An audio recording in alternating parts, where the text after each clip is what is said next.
Welcome back to Apex Alchemy. Proud to announce, I'm not sure if we've done it yet or not, so the knife journal has been edited.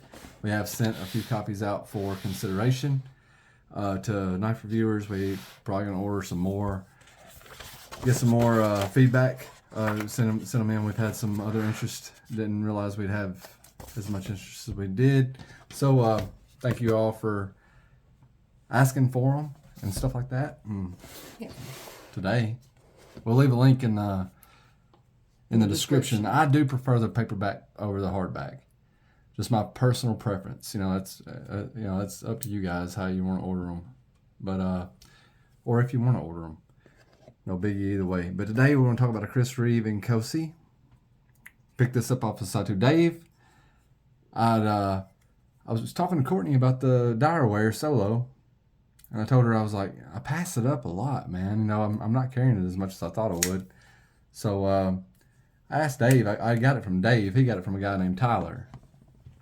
And I asked Dave, I said, you interested in this you interested in the Solo back? I said, I do like the knife, but I don't ever use it. I don't ever carry it. And if something doesn't get carried by me, more than likely it's going to get gotten rid of.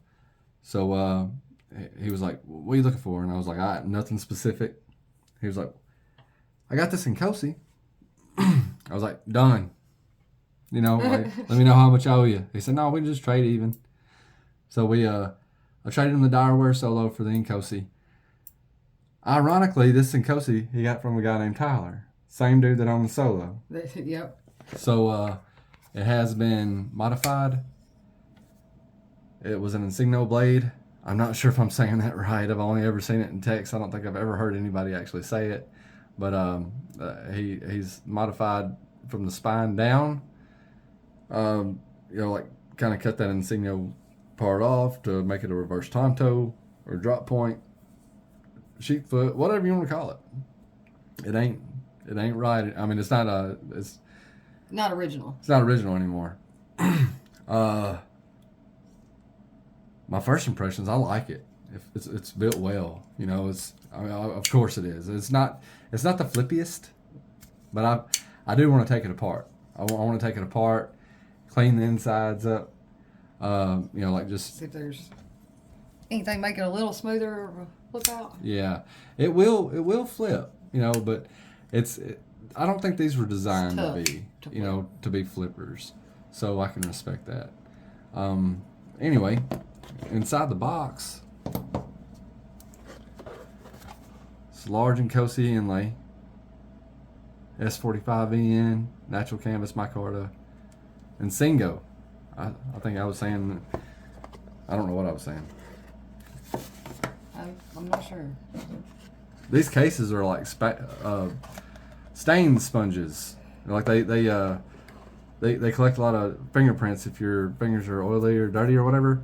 But man, a magic eraser, yep. Mr. Clean magic eraser, clean these cases right up. So like if you, sorry y'all, if you happen to have a white case or white box and it's gotten dirty, just a little dampness on the. A little bit, just a little bit. But on the inside of the box, you got the envelope. It was what I call like a birth certificate.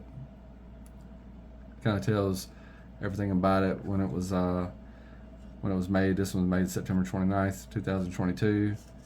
Micarta inlays, natural canvas micarta, Insingo. I bet that's not how it's said. What was it? Insingo, I don't know. S45, 60, 62, Rockwell hardness, per C. It's all your parts. Got some really unique washers, I guess you would call them. I don't know. Yeah, they don't look like any other washers. Yeah, I call them washers. That's interesting. You got the Chris Reeve story here. I'll put that there if you want to pause it, read it, just in case you want to check that out. There's a sticker on the side, registration card. MXG they make aftermarket parts, I believe. I'm guessing that. There's a timeline over here. You want to pause that, check that out. Oh, go ahead. I was just going to hold it steady for you on the other side. Yeah. All right. Oh, and there's care notes. Anyway, the knife did come with a couple of extra pocket clips from that MXG place. I'm not sure if you guys care about all this stuff or not.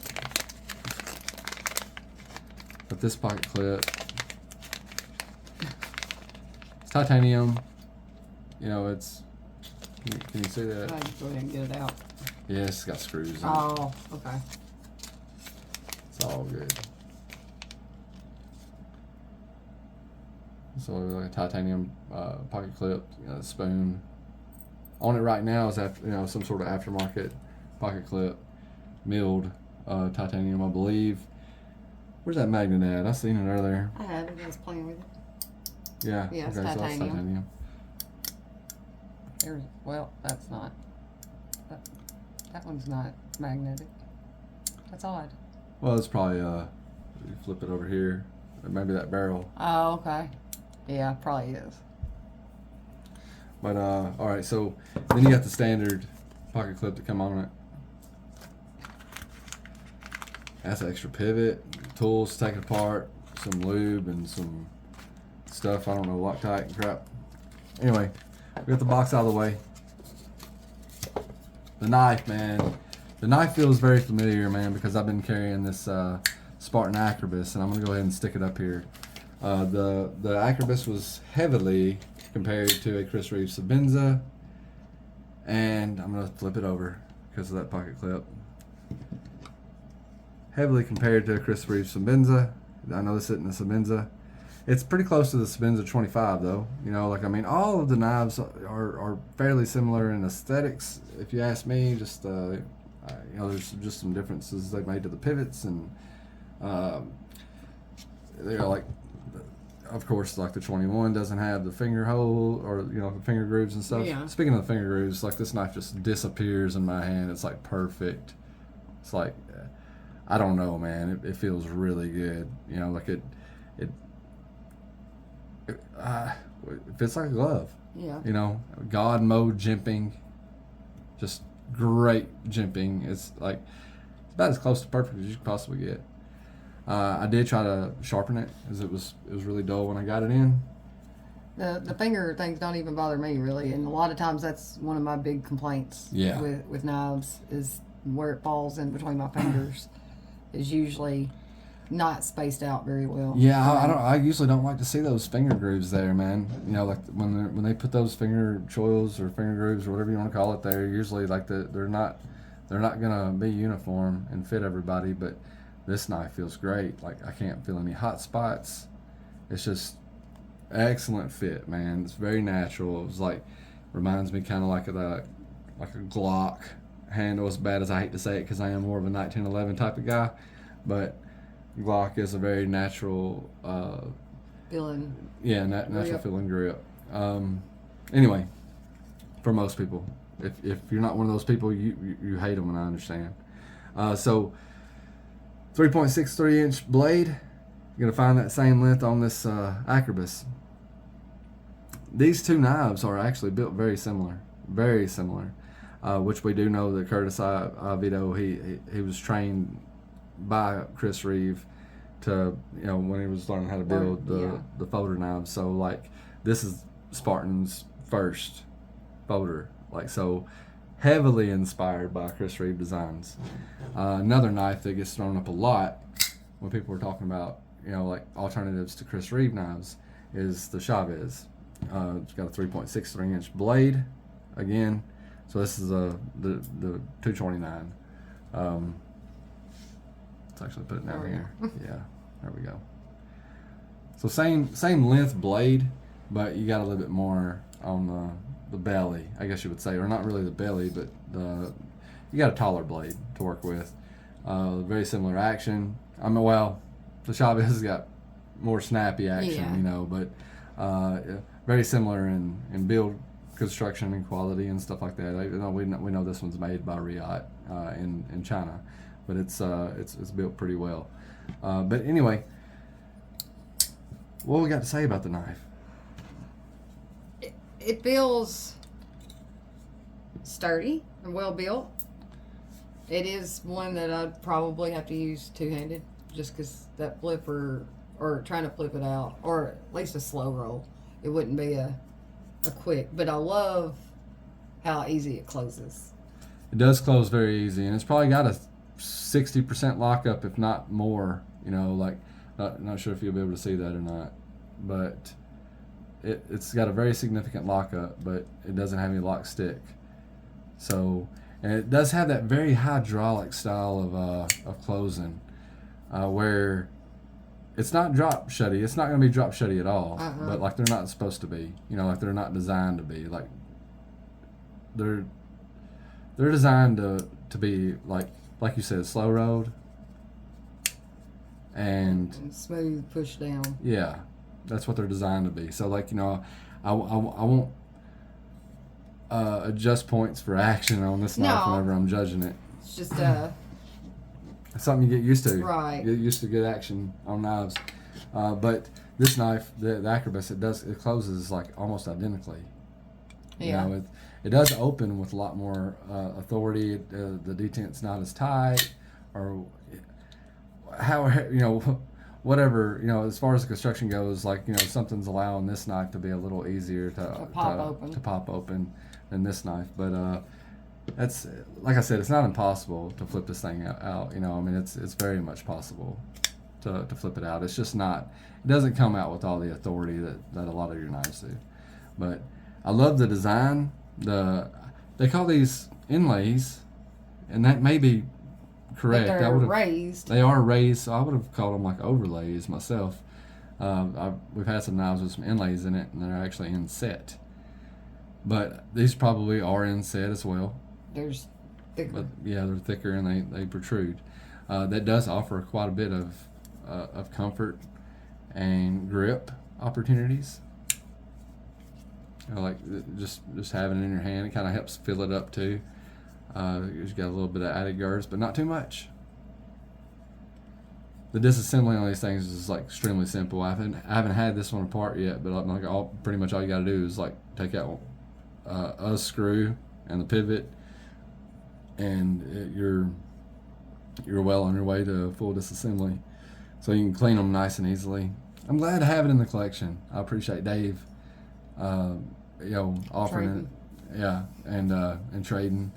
I will miss the Direware Solo, but at the same time, you know, like I think I'll carry this one a lot more. I will say this knife is extremely thick behind the edge, and right now it doesn't have much of an edge. I did spend a little bit of time trying to put an edge on there, and I've got a nice, pretty reflective edge on there. It won't cut butter. It feels like it's almost crowned. Like yeah. I know it's not, but I may have overstropped it. I don't know. We'll go back to the drawing board on that. I may have to like hire somebody out to put the first edge on here, but like there wasn't. The edge was very shallow when we got it, and it still pretty much is because I just tried to follow that same angle. I wasn't trying to reprofile it for sure, but I believe that feels like a hollow grind, but it's like it's a very straight type of hollow grind. You know, like I mean, I know that sounds oxymoronic, but it's not a very deep dish, you know, hollow grind. So not entirely sure how slicey it'll be, but regardless, definitely glad to have it in the collection. I don't see it going anywhere,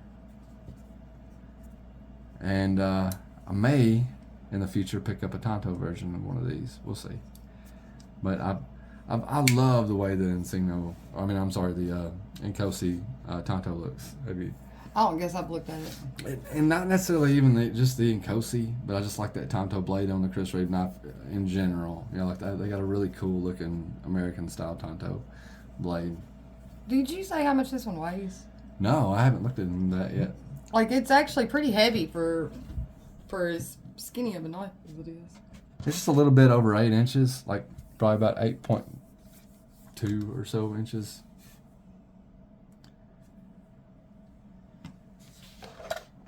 And the weight, 0. Mm-hmm. 4.7 ounces. That's 133 grams. Like, it's lighter than I thought. It feels like it's got more weight than that. But. Yeah. And sorry, I keep on bringing this one in because it is very similar. It's 139 grams. Let's see, Inkosi, the Acrobus. 4.9 ounces. So very similar weight on both of these knives. So like if you're familiar with one but you're not familiar with the other, you probably are way more familiar with the other than you think you are. I think it would be a really good video actually to do a side-by-side on these because they are so similar and Yeah. especially I'm not saying that they're equally built. What I'm saying is that they equally carry, if that makes any sense. Similarities in hand. Yeah, they feel very similar in hand. So they're I'm the pointy end, which is his first name is Daniel. He did a video on the Acrobus not too long ago, and he said, "Man, I would love to see them come out with a version 2 of the Acrobus," and I would too. Modernize the design. Do something a little different with this overlays type stuff. Maybe don't put them on there at all, and just completely modernize the design, but stay true to the original design. And they'd probably fit. They would probably grab some attention from the Chris Reeve fans. Yeah. Not that they would stop buying Chris Reeve knives. They would have something else to buy that was very similar. But yeah, man, just first impressions. I love it. I mean, it's hard to say how well it's going to work yet because I don't have an edge on it yet. But we will get that. That's not going to be an issue. But I'm proud to have it. And it's first Chris Reeves. First Chris Reeve in my collection. Yeah, that's what I was thinking. Yeah. So, yeah. You got any afterthoughts? No. Overall, it's a well-built knife. Just takes some getting used to on the stiffness of that. Yeah, it does. And like I said, I'm gonna do a disassembly on that. I would make a disassembly video on it, but Tim Reeve has got probably the best, disassembly video that you could possibly ask for on these knives. So there's no real reason for me to do a disassembly video unless you guys just want to see it. If you guys want to see it, that's fine. But let me know in the comments you want to see the disassembly video. But Tim Reeve, Chris Reeve Knives, which is Chris's son, has got a great disassembly video on these things, and the disassembly process is extremely simple too. So yeah, nothing surprising should go on. Yeah, I mean, it really kind of is like the Glock of the gun world. The Glock's very simple to do. You can take one of those apart and put it back together in like less than 30 seconds. So anyway, you guys have a great one, and just kind of introducing this one to the collection and giving you first impressions. We will catch you on the flip side.